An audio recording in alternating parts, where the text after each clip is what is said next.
Gentani, and welcome to yet another episode of the Godfather Minute, featuring me, Alex Robinson. Yeah, me, Sonny Santino Corleone.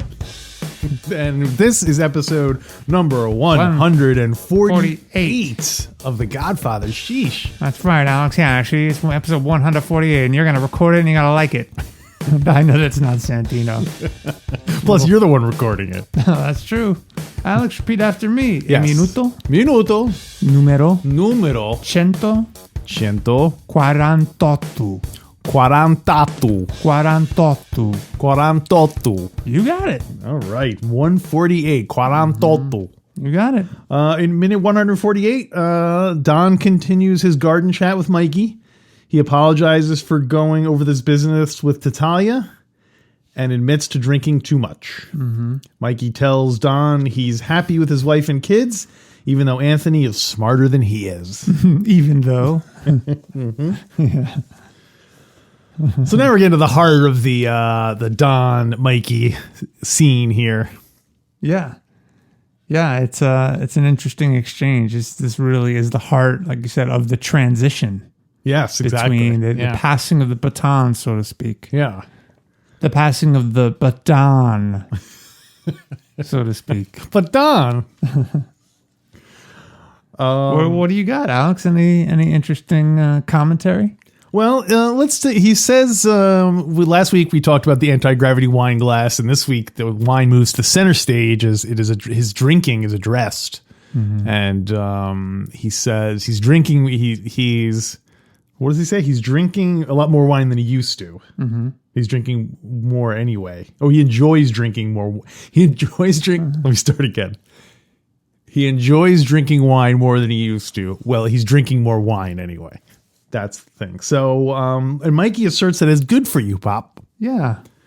And so that's something you always hear about. You'll hear on the news like, oh, doctors say red wine is good for your heart. 1 glass a day.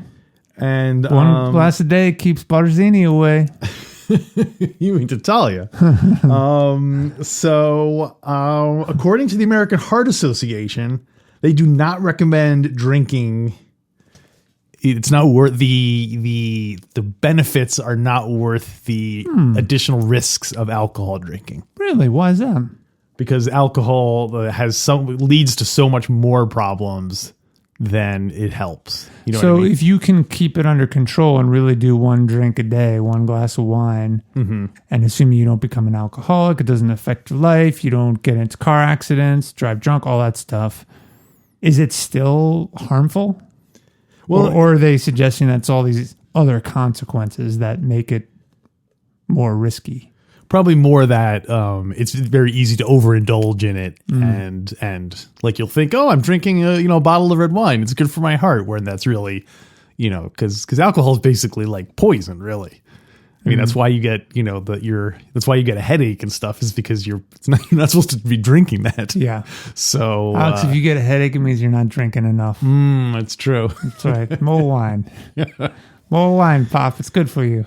But I think studies have shown that it lowers the risk for heart disease. So I guess if you're primarily concerned about heart disease, it does have a benefit, but I assume there are other side things like your liver, etc., that it is not as good for. But you know what? At the end of the Don's 80 years old. He's losing it. Not he's losing it. He's getting soft. What does he say? He's getting. What does the Turk say about the? We always forget that he's not going soft. He's maybe could I have gotten to him 10 years ago? Don's slipping. Slipping. There you go. Yeah. So the Don's slipping. He deserves to drink his wine. Maybe that's the song we should have done. The Don's slipping. It's all about all these mistakes he made. It's sung by the Turk. Don keeps on slipping. Or I was thinking, Wine keeps on sipping. it's good for him. Pop, pop, pop, pop. Pop, pop. What about and he was slipping, whoa, whoa, whoa. Drinking more wine. Whoa, whoa. That's Edward Money. yeah. So, Alex, when Michael says it's good for you, referring to the wine, Yeah. Don Corleone, before he says, I don't know, it's a really long pause. Yeah. Did you notice that? Yeah. Michael says, it's good for you. It's good for you, Pop. I don't know. It's that long a pause. Yeah, And Don Corleone's I wrote staring- down. I also wrote down long pause. I don't know. Yeah. Is it because he's processing whether, like, Michael's comment, or is he thinking about his next comment? Is he thinking about his next part of the dialogue? I think he's lost in his own thoughts. Yeah. Do you think he knows? Because he starts right after that. He starts talking about like, oh, men can be. He's thinking about the burden of his responsibility. Because doesn't he say right after that about men can't be careless and stuff. Yeah. So I think his mind is distracted from, Yeah. Anyway. The more I think about it, this conversation they're having is really seeded with so many life lessons that it seems that Don Corleone is trying to pass on to Michael. Mm-hmm.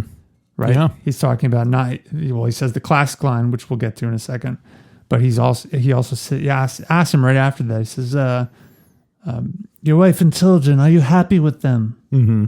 Which is very important. Mm-hmm. Regardless of, he doesn't say this, but regardless of all this Bazzini and Solazzo nonsense, you got to be happy with your family. Do you spend time with your family? He said that early. Mm-hmm. Yeah. And then he's asked, and then later in this conversation, he says, I hope you don't mind the way I keep going over this Bazzini business. Mm-hmm. You ready for the iconic line, Alex? Yeah. It wasn't enough time, Michael. Michael says, no, not at all. And then Don Corleone says, it's an old habit. I spent my life trying not to be careless. Women and children can be careless, but not men. He doesn't say it like that.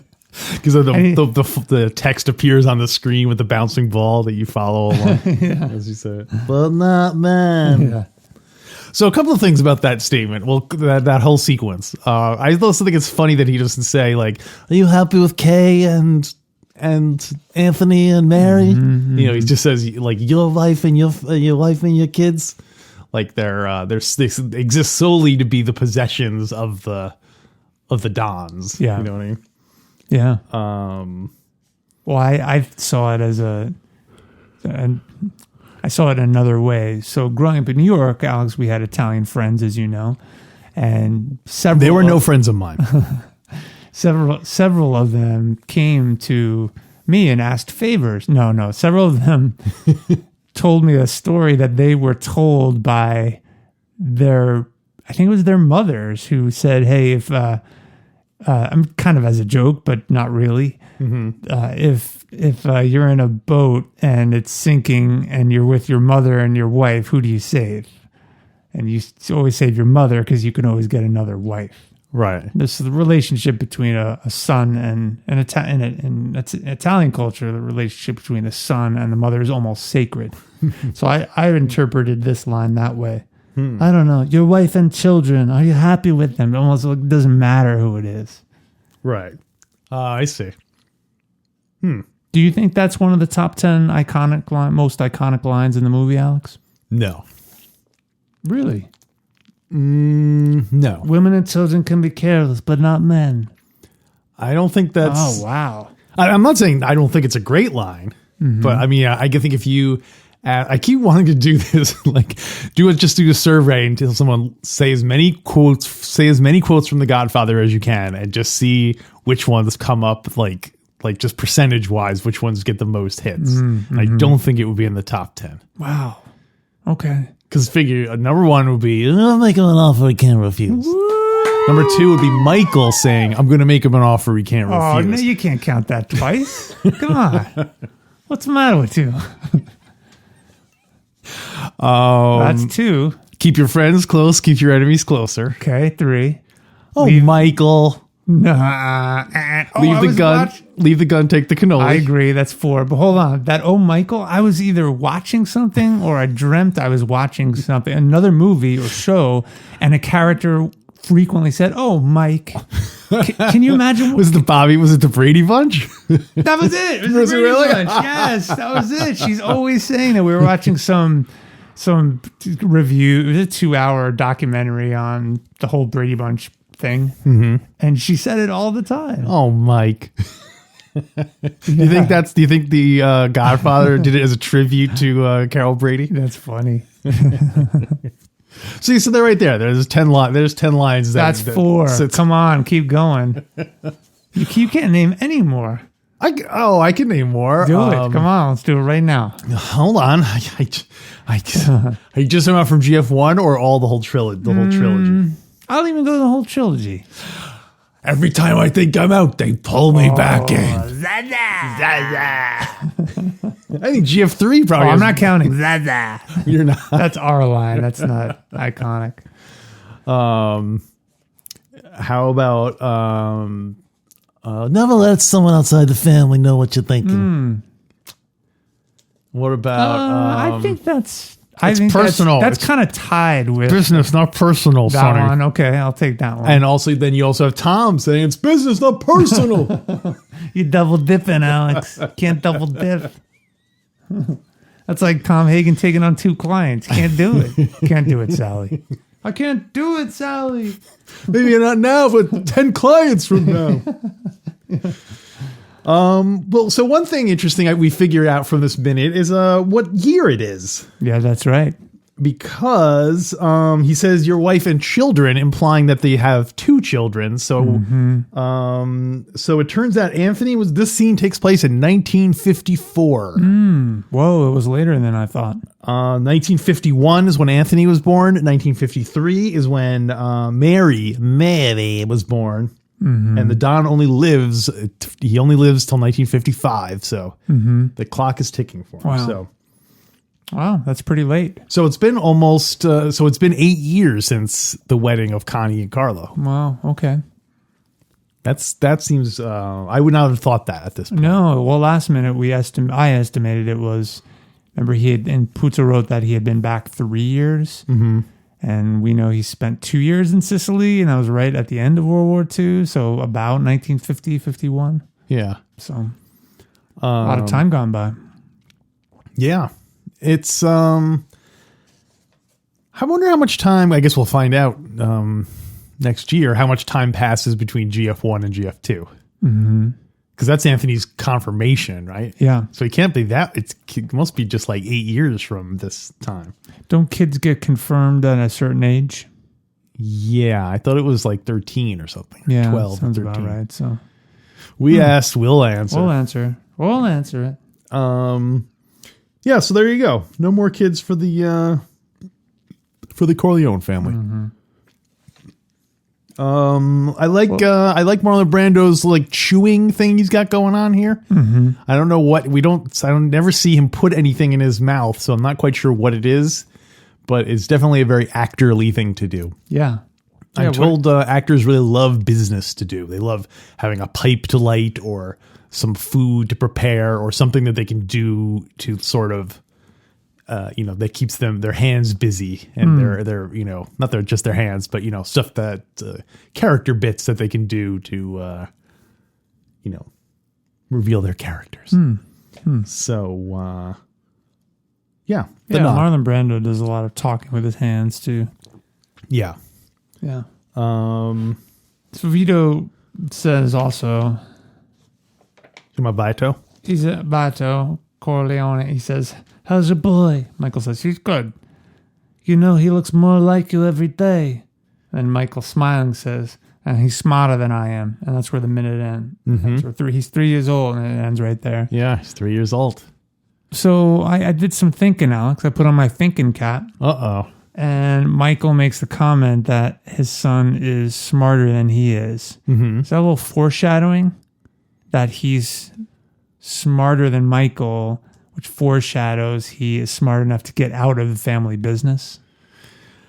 Yeah, I mean, obviously on a surface level, it's, he's proud of his boy, and I'm sure he's just, it's not like Anthony can beat him at chess or something. I'm sure he's just like a smart kid. You can only read the funny papers, but well, remember, he does know how to poison the Don's tomatoes. Oh, that's true. From seed.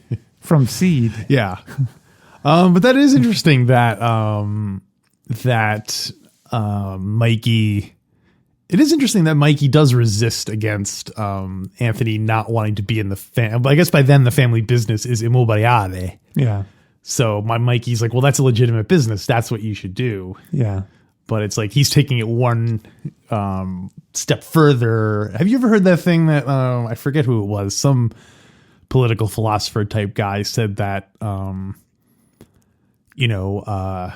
like one generation fights a war so that the other generation can build up industry, so that the other generation can become like scholars. Like there's a kind of natural progression from you have to fight to get something, then you're just kind of like basically building, like farming and building up the land, and then only when you get to that point is there enough leisure time where you can say, okay, now you can afford to study the arts and philosophy and stuff like that.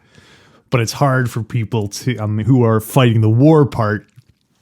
They see that last generation and they're like, oh, you kids are just sitting around doing nothing, But that's what you did this whole thing for, was so that they could sit around doing nothing. So Anthony wants to get into the arts, and Mikey's resisting it, even though that's kind of the whole point of this whole thing is that.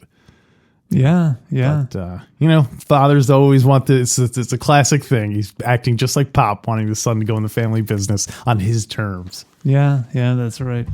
So anyway, that's all I have for the mini. Do you have much else? Something in the book? Surely the book. I scoured the book. The Puzo writes a lot of these scenes out of order in the book. Yes. Mm-hmm. I scoured the entire book, Alex. I didn't find this scene. I didn't find nothing. Alex. Honest, I didn't. Huh. I really tried, and I could not find any conversation between Mikey and Don Vito at this stage in the story. I wonder do you think, at this point, we've only seen Mikey going solo. We've seen him talking in his office to Clemenza and Tessio and the gang. And the Don was there in the room and mostly just tried to defer to Mikey as much as possible. Do you think they went and did any other, like, did Mikey shadow the Don for a while to kind of like see what a day in the life of the Don was, and like, or did Mikey just take over and then the Don is purely just like an advisor type role? You mean like a take your kid to work day? Well, kind of, or just sort of like like if Mikey, get in the car. We're gonna go visit some band leaders on the other end of town. It's not even like Sonny and Fredo, who at least were involved in the day-to-day operations of the Genco Olive Oil Company, where Mikey doesn't know any of that stuff. So I wonder if that's probably why he's getting out of the olive oil business, because he's like, I don't know anything about the olive oil business. Mikey, the olive oil, but I want you to get into the olive oil. Forget the crime and all that stuff. My real passion is with olives. Cop, that's old fashioned. You can't go legit with olives. Get that mustache Pete stuff out of here. You could have been an olive oil lobbyist, an olive oil magnate. There wasn't enough time, Michael.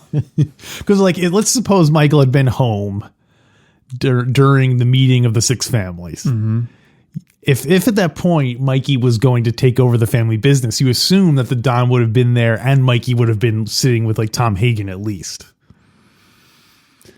Yeah, I think there were limits, if I recall, how many people they could bring. Maybe just seriously. Like how many tickets? No, I think it was just the Dons and their consigliere. Really? I recall that. I don't think no soldiers, bodyguards, nothing. It makes sense, because if you say, okay, well, Don Corleone, you can bring your son, then everyone's going to want to bring one extra person so the next thing you know, you're tripling the size of the venue. So. Next thing you're Don Zalucci pounding the table for more tickets. You think maybe they watch via closed circuit television or something?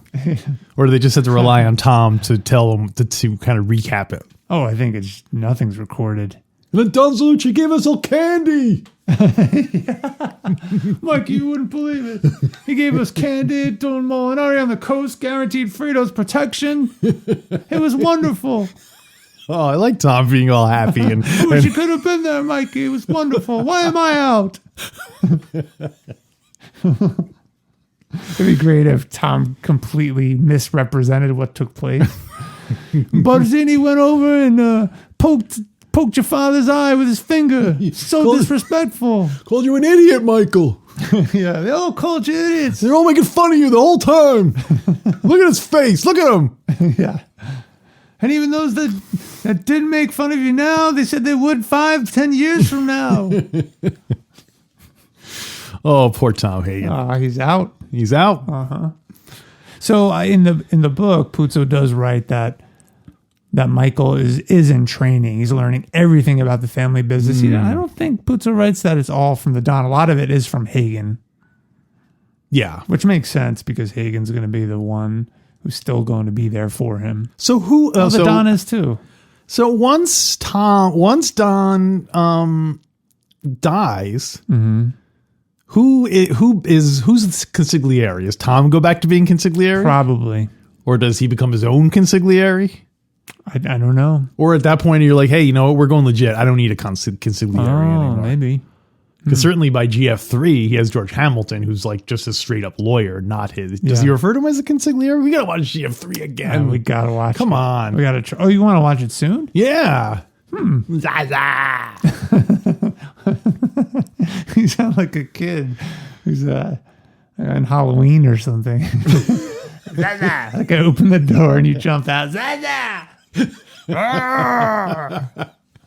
I saw a commercial with Joe Montana in it the other day, and I was like, oh, look how old you've become, Joey Zaza. I was watching. He's like 30 years old now in GF3. Yeah. It's crazy. He was a dapper Don. I was watching TV the other day, and I saw him on. He's a gun nut. Do you know that? Oh, no. I shouldn't call him a gun nut. He's a gun enthusiast. A gun enthusiast. And there's some show, I forgot what it's called, but it features different guns. And it was interesting. I watched an episode because it was about the history of suppressors.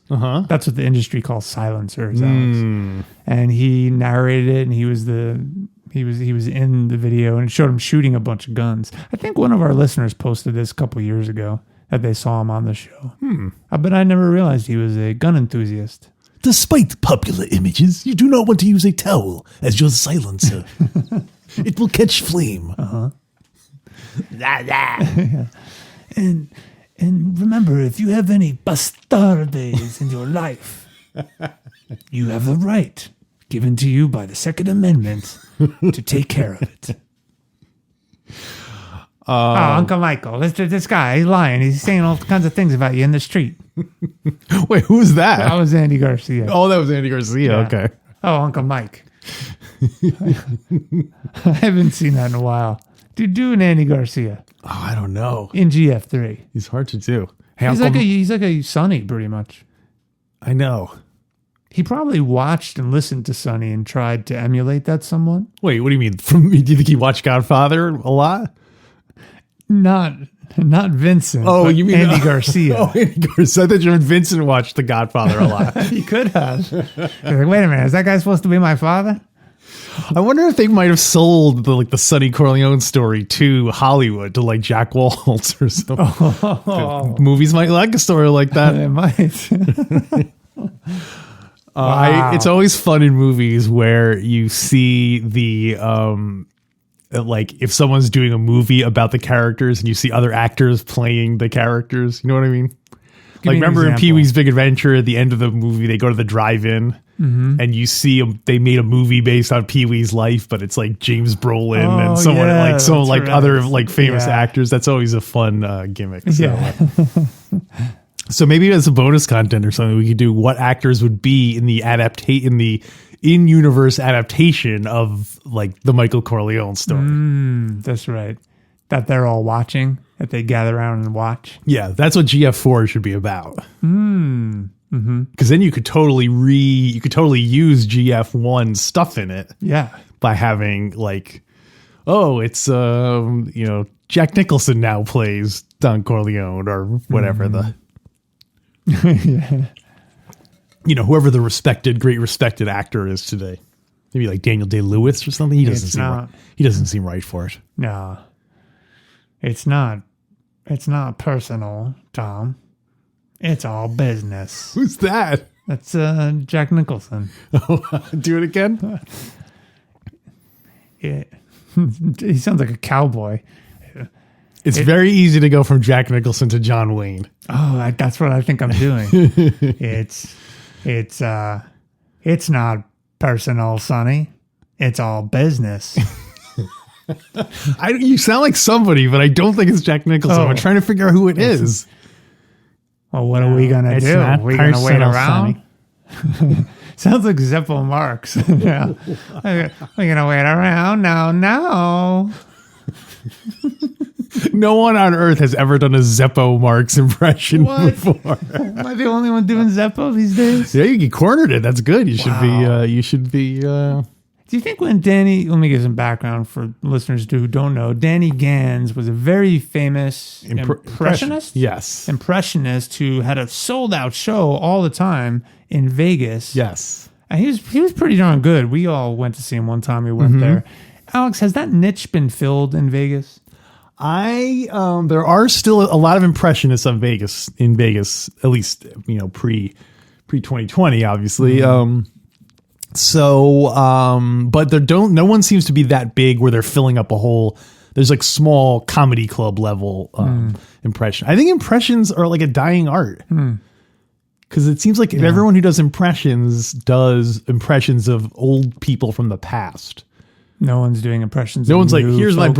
my Brad Pitt impression, or here's my imitation of Jimmy Fallon. I guess some people are, but it doesn't. I guess it's usually just on like Saturday Night Live or something now, as opposed to like someone who's a full-time impressionist. Yeah. That's interesting how that genre of entertainment has waned. Plus, also our pop culture is getting so much more fragmented. It's hard finding figures that everyone in the audience would recognize. Because that's a good point. Because everything's so splintered. You know, I'm sure there's some impressionist who does a lot of YouTube, you know, videos of YouTube stars that were like, what? That's true. Maybe we're just not tapped into those folks. Right.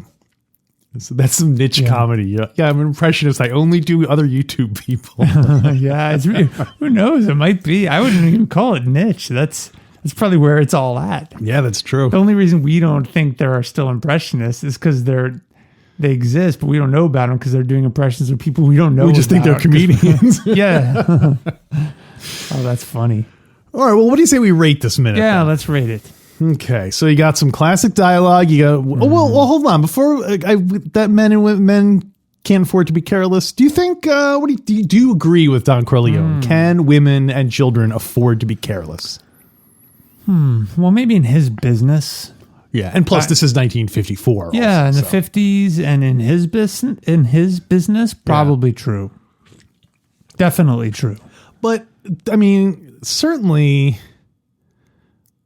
Does that mean like they have no responsibilities, or that they have no worries, or because certainly Miss Mama Corleone goes through her share of heartaches. Sure, but careless. I think the stakes are higher. She doesn't have to like plan anything. It's just she's just reacting. If she's careless and makes a mistake, Luca Brazzi's not going to die. Never. He'll never die. Yeah, if Sonny makes a mistake, he's dead. Bada bing. They're going to shoot him on a causeway, Alex.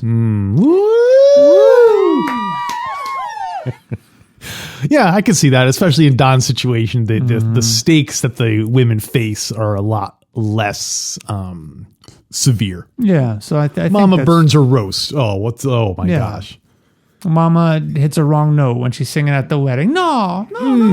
Mama loses her family. Yeah, Alex, she can never lose her family. Mama. Papa. All right, so let's rate this. Mama, you may think it, but you can never lose your family. Is that Cary Grant? That was Danny Gans doing Jack Nicholson. Wow. Come on. What's the matter with you? Wait till they get a load of me. Yeah. That's my Jack Nicholson impression. That was John Wayne, right? That was John Wayne. Okay. That was John Wayne imitating Jack Nicholson. Do Humphrey Bogart imitating Danny Gans, imitating Humphrey Bogart. What? Come on. Isn't that just... Aren't I just doing an impression of Humphrey Bogart? Yeah, sure. Okay. With dialogue from this minute. Men and women can afford to be careless. That's pretty good. Wait, men and women can afford to be... Women and children can afford to be careless. I don't know who it's turning into. Men and women can afford to be careless, but not children. That sounds like Ted Kennedy or something. That's pretty good. That's pretty good. It's an old habit, sweetheart. I spent my life trying not to be careless. Women and children, sweetheart, can be careless. He's smarter than I am. Reads the funny papers. You got the whistle going. the Humphrey whistle. Pork chops, apple sauce.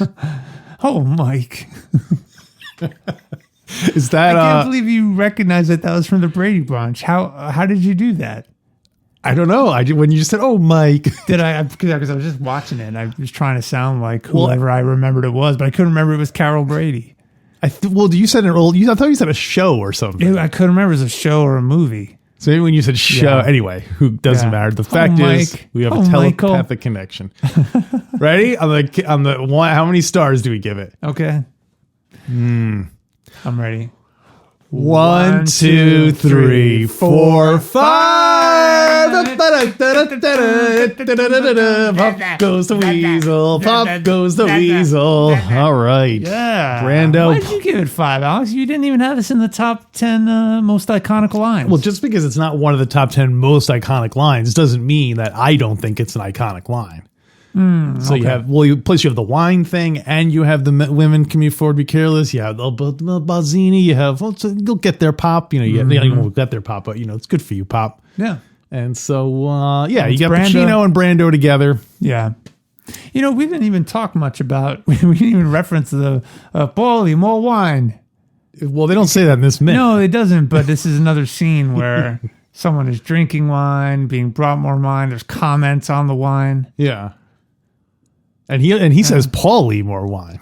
Paulie, more wine. So, and Paulie winds up being the traitor. So, okay. Yeah. Yeah. Well, in the bonus content today, Alex, we got a lot of good stuff. We have all our standing items, and I'm going to remind you, we added a new one last week, which was a character from any of the movies meets an historical figure. Mm-hmm. Yes. Right? A character from the minute. Right? Sure. Yeah, and, for and the it minute. should have to do maybe something with the minute. Well, it should be in the time. Well, I don't know. We'll see how it goes. Yeah, Yeah, we'll if you work it can do it to the minute, great. But if not, we got to have some flexibility there. Yeah. And plus, what else have we added recently? Garbage Pail Kids. Mm-hmm.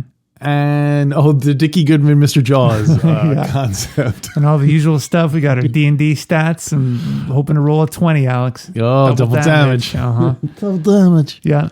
And for our listeners, make sure to think about sending us questions for our Godfather characters to answer. We keep forgetting to put it on the Godfather, like Fredo Corleone's Mickey Mouse nightclub. We'll go over and do that. Yeah. Otherwise, you can send them to godfatherminute@gmail.com.